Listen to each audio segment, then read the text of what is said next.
ತಮಿಳುನಾಡಿನಲ್ಲಿ ವಿಜಯ್ ಗೆಲುವನ್ನ ತಡೆಯಲಾರದವರು ಈಗ ವಿಜಯ್ ಹೊಸ ಸರ್ಕಾರ ರಚಿಸದಂತೆ ಅಡ್ಡಗಾಲು ಹಾಕ್ತಿದ್ದಾರೆ. ರಾಜ್ಯಪಾಲರು ಟಿವಿಕೆ ಮುಖ್ಯಸ್ಥ ವಿಜಯ್ ಅವರಿಗೆ ಸರ್ಕಾರ ರಚನೆಗೆ ಆಹ್ವಾನ ನೀಡದೆ ಸತಾಯಿಸ್ತಾ ಇರೋದ್ರೊಂದಿಗೆ ಅವರನ್ನ ತಡೆಯುವ ಆಟ ಶುರುವಾಗಿದೆ. ಮೊದಲು ಬಹುಮತವಿರುವ ಬಗ್ಗೆ ಸಾಕ್ಷ್ಯ ತೋರಿಸುವಂತೆ ರಾಜ್ಯಪಾಲ ರಾಜೇಂದ್ರ ವಿಶ್ವನಾಥ್ ಅರ್ಲೇಕರ್ ಸೂಚಿಸಿದ್ದಾರೆ. ಸರ್ಕಾರ ರಚಿಸಲು ಔಪಚಾರಿಕ ಹಕ್ಕು ಮಂಡಿಸುವ ಮೊದಲು ಅವರ ಬಳಿಯಿರುವ ಶಾಸಕರ ಸಂಖ್ಯೆಗಳನ್ನು ಸಾಬೀತುಪಡಿಸುವಂತೆ ರಾಜ್ಯಪಾಲರು ವಿಜಯ್ ಅವರಿಗೆ ನಿರ್ದೇಶನ ನೀಡಿದ್ದಾರೆ. ಹೀಗಾಗಿ ಹೊಸ ಸರ್ಕಾರದ ಬಗ್ಗೆ ರಾಜ್ಯದಲ್ಲಿ ಮುಂದುವರೆದಿದೆ.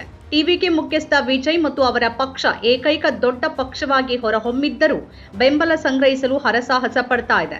ಈಗ ಮೂಲಗಳು ಹೇಳುವಂತೆ ವಿಜಯ್ ತಮ್ಮ ಸಂಖ್ಯೆಗಳನ್ನು ಸಾಬೀತುಪಡಿಸಿದ ನಂತರವೇ ಪ್ರಮಾಣ ವಚನ ಸ್ವೀಕರಿಸಬಹುದು ಅಂತ ರಾಜ್ಯಪಾಲರು ಹೇಳಿದ್ದಾರೆ. 24 ಗಂಟೆಗಳ ಅವಧಿಯಲ್ಲಿ ವಿಜಯ್ ರಾಜ್ಯಪಾಲರನ್ನ 2 ಬಾರಿ ಭೇಟಿಯಾಗಿದ್ದರೂ ಸರ್ಕಾರ ರಚನೆಗೆ ಅವರಿಗೆ ಗ್ರೀನ್ ಸಿಗ್ನಲ್ ಸಿಕ್ಕಿಲ್ಲ. ಕಾಂಗ್ರೆಸ್ ಪಕ್ಷದ ಬೆಂಬಲದೊಂದಿಗೆ ಸರ್ಕಾರ ರಚಿಸೋದಾಗಿ ಹೇಳ್ಕೊಳ್ಳೋಕೆ ರಾಜ್ಯಪಾಲರನ್ನ ಬುಧವಾರ ಭೇಟಿಯಾಗಿದ್ರು.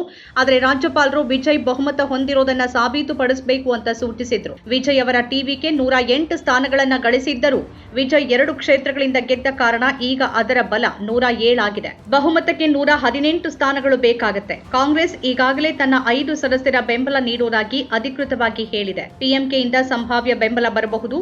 4 ಶಾಸಕರು 2 ಸ್ಥಾನಗಳನ್ನು ಗೆದ್ದ ವಿಸಿಕೆ ಮತ್ತು 4 ಸ್ಥಾನಗಳನ್ನು ಹೊಂದಿರುವ ಎಡಪಕ್ಷಗಳು ಕೂಡ ಇವೆ. ಈ ನಡುವೆ ಸಿಪಿಐ ಟಿವಿಕೆಗೆ ವಿಧಾನಸಭೆಯಲ್ಲಿ ಬಹುಮತ ಸಾಬೀತುಪಡಿಸಲು ಅವಕಾಶ ನೀಡಬೇಕು ಅಂತ ರಾಜ್ಯಪಾಲರನ್ನ ಒತ್ತಾಯಿಸಿದೆ. ಆದರೆ ಸಿಪಿಐ ಬೆಂಬಲ ನೀಡ್ತಾ ಇಲ್ಲ. ಇನ್ನು ವಿಜಯ್ಗೆ ಬೆಂಬಲ ನೀಡೋದಿಲ್ಲ ಅಂತ ಎಐಎಡಿಎಂಕೆ ಕೂಡ ಹೇಳಿದೆ. ಕೆಲ ಶಾಸಕರು ಟಿವಿಕೆ ಪಕ್ಷವನ್ನ ಬೆಂಬಲಿಸುವ ಚುನಾವಣೋತ್ತರ ಮೈತ್ರಿಗಾಗಿ ಒತ್ತಾಯಿಸುತ್ತಿದ್ದಾರೆ ಅನ್ನೋ ವರದಿಗಳ ಹಿನ್ನೆಲೆಯಲ್ಲಿ ಅದು ತನ್ನ ಕೆಲವು ಶಾಸಕರನ್ನ ಪುದುಚೇರಿಯ ರೆಸಾರ್ಟ್ಗೆ ಸ್ಥಳಾಂತರಿಸಿದೆ. ಟಿವಿಕೆಯ ಸುಮಾರು 70 ಚುನಾಯಿತ ಶಾಸಕರು ಪ್ರಸ್ತುತ ಮಹಾಬಲಿಪುರಂನಲ್ಲಿರುವ ಹೋಟೆಲ್ನಲ್ಲಿ ತಂಗಿದ್ದಾರೆ. ಅಲ್ಲಿ ಅವರನ್ನ ವಿಜಯ್ ಅವರ ಖಾಸಗಿ ಭದ್ರತೆಯಿಂದ ಮಾತ್ರ ರಕ್ಷಿಸಲಾಗ್ತಿದೆ ಅಂತ ವರದಿಗಳು ಹೇಳುತ್ತೆ. ನಡೀತಿರುವ ರಾಜಕೀಯ ನಾಟಕಕ್ಕೆ ಗಮನಾರ್ಹ ತಿರುವು ನೀಡುತ್ತಿರೋ ಸಂಗತಿ ಏನು ಅಂತಂದ್ರೆ ಡಿಎಂಕೆ ಮುಖ್ಯಸ್ಥ ಮತ್ತು ಪ್ರಸ್ತುತ ಮುಖ್ಯಮಂತ್ರಿ ಎಂಕೆ ಸ್ಟಾಲಿನ್ ಅವರು ಸರ್ಕಾರ ರಚಿಸಲು ವಿಜಯ್ ಅವರ ಪ್ರಯತ್ನಗಳಿಗೆ ಅಡ್ಡಿಯಾಗೋದಿಲ್ಲ ಅಂತ ಸ್ಪಷ್ಟಪಡಿಸಿದ್ದಾರೆ. ಮುಂಬರುವ ಸರ್ಕಾರಕ್ಕೆ ಅಧಿಕಾರ ವಹಿಸಿಕೊಳ್ಳೋಕೆ ಸಾಕಷ್ಟು ಸಮಯ ನೀಡುವುದಾಗಿ ಹೇಳಿದ್ದು ಯಾವುದೇ ಸಾಂವಿಧಾನಿಕ ಬಿಕ್ಕಟ್ಟನ್ನ ಬಯಸೋದಿಲ್ಲ ಅಂತ ಹೇಳಿದ್ದಾರೆ. ವಿಜಯ್ ತಮ್ಮ ಬಹುಮತವನ್ನ ಸಾಬೀತುಪಡಿಸಲು ವಿಫಲವಾದ್ರೆ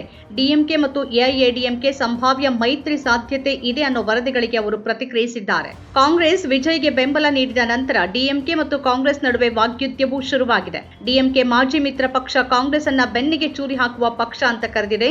ವಿಜಯ್ ತಮಗೆ ಬೆಂಬಲ ಇದೆ ಅಂತ ಸಾಬೀತುಪಡಿಸಬೇಕು ಅನ್ನೋ ರಾಜ್ಯಪಾಲರ ಸೂಚನೆ ಬಗ್ಗೆನೂ ಕಟು ಟೀಕೆಗಳು ಬರ್ತಿವೆ. ಕಾಂಗ್ರೆಸ್ ಪಕ್ಷ ರಾಜ್ಯಪಾಲರು ಬಿಜೆಪಿಯ ಆಜ್ಞೆ ಮೇರೆಗೆ ವರ್ತಿಸುತ್ತಿದ್ದಾರೆ ಮತ್ತು ಕಾಂಗ್ರೆಸ್ ಪಕ್ಷ ರಾಜ್ಯಪಾಲರು ಗುಪ್ತ ಉದ್ದೇಶ ಹೊಂದಿದ್ದಾರೆ ಅಂತ ಆರೋಪಿಸಿರುವುದಾಗಿ ವರದಿಯಾಗಿದೆ. ರಾಜ್ಯಪಾಲರ ಕ್ರಮ ಅಸಂವಿಧಾನಿಕ.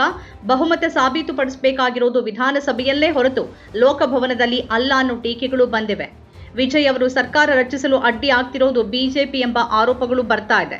ಹಿಂದೆಯೂ ಕೂಡ ಬಿಜೆಪಿ ಚುನಾಯಿತ ಸರ್ಕಾರವನ್ನ ತಡೆಯಲು ರಾಜ್ಯಪಾಲರ ಕಚೇರಿಯನ್ನ ಬಳಸ್ತಿತ್ತು ಮತ್ತು ಈಗ ಅದೇ ಪ್ರವೃತ್ತಿ ಮುಂದುವರೆದಿದೆ ಅಂತ ಕಾಂಗ್ರೆಸ್ ಪಕ್ಷ ಆರೋಪಿಸಿದೆ. ನಮ್ಮ ಕಾರ್ಯಕ್ರಮಗಳನ್ನ ನೀವು ನೋಡ್ತಾ ಇದ್ರೆ ನಮ್ಮ ಚಾನೆಲ್ ಅನ್ನ ಸಬ್ಸ್ಕ್ರೈಬ್ ಮಾಡಿ, ಪಕ್ಕದ ಬೆಲ್ ಐಕಾನ್ ಒತ್ತಿ ನಮ್ಮನ್ನ ಬೆಂಬಲಿಸಿ. ಹಾಗೆ ನಮ್ಮ ಕಾರ್ಯಕ್ರಮಗಳನ್ನ ಲೈಕ್ ಮಾಡಿ, ಕಮೆಂಟ್ ಮಾಡಿ, ಅದನ್ನ ಬೇರೆಯವರಿಗೂ ವಾಟ್ಸ್ಆಪ್ ಮೂಲಕ ಶೇರ್ ಮಾಡಿ.